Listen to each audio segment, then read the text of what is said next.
tumawag si Lady Gaga sa akin. Hindi, ems lang.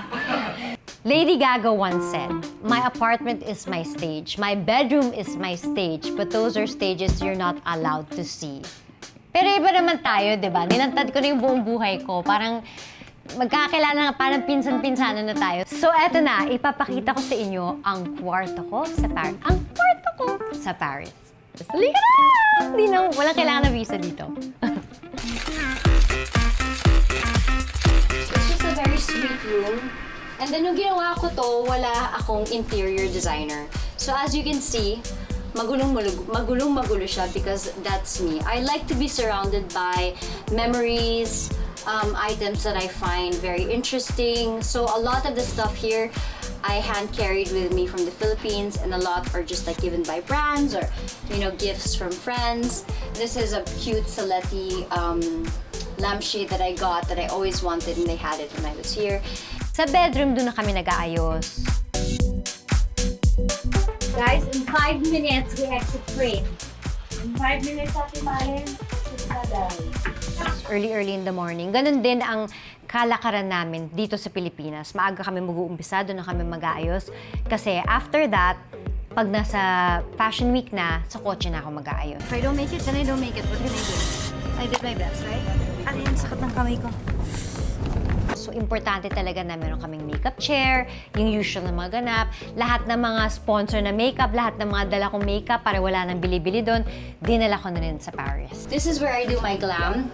This is where you will find me most of the time conceptualizing my reels. And all of these are like from the Philippines. This one is also a picture, an original picture. I was 21 years old when this picture was taken. Corner over here, surrounded by my rose quartz, love quartz, hinan-carry ko yan. Many trips, unti. So, nabuo ko na siya. So, anything love quartz is going to Paris. Para you're just always calm, fresh, ganyan. And then, my collection of, okay, this is the interesting part. So, this sofa came with the apartment. And all of these stuffed toys I've had for a really long time. I like to also purchase like stuffed toys for my team. Isa and everybody, so sometimes we have matching stuffed toys. I love stuffed toys. Dito sa bahay na to, sobrang dami kayong makikita mga abubuts.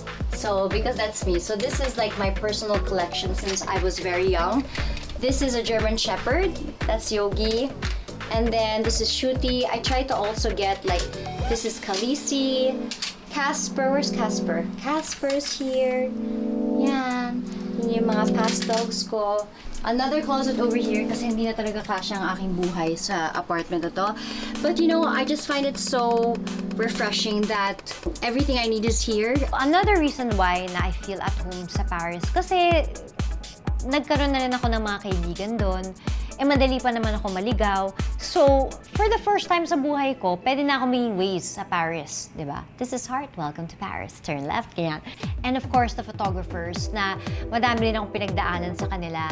Ewan ko, siguro petite but charming ako. Parang minahal nila ako dahil lagi lang ako nakasmile. So, naging friends ko din sila.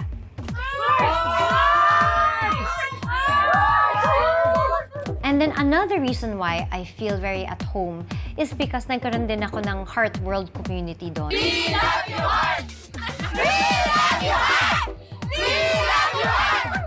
We love you, Heart! Na talagang rain or shine, nandun talaga sila. Para ako silang naging mga guardian angel. Kasi hindi naman ako sikat dun eh. Pag dumating yung Korean star, pak! Na usog-usog ka na, off-frame ka na ganyan. Pero sila yung mga nag-guard sa amin para hindi kami ma-sandwich. So, it's so nice na I have family na rin there. In fact, dumating na ako sa point na meron akong imposter syndrome. Yung feeling mo hindi ka deserving na makuha mo to. Nako, may drama. Medyo ito matinding drama at mga bagay hindi nyo nakita. You cannot trust anybody. Only yourself. Only yourself and just chosen. Especially when they You want can't more. be everybody's cup of tea. Kahit na ano pang gawin mo, magtatambik ka, meron pa rin ang hindi mo ayaw sa'yo. Ano lang, simple lang, kung kanino ka nagsimula, kung paano ka nagkaroon ng pangalan, bigyan mo naman ng ano, di ba?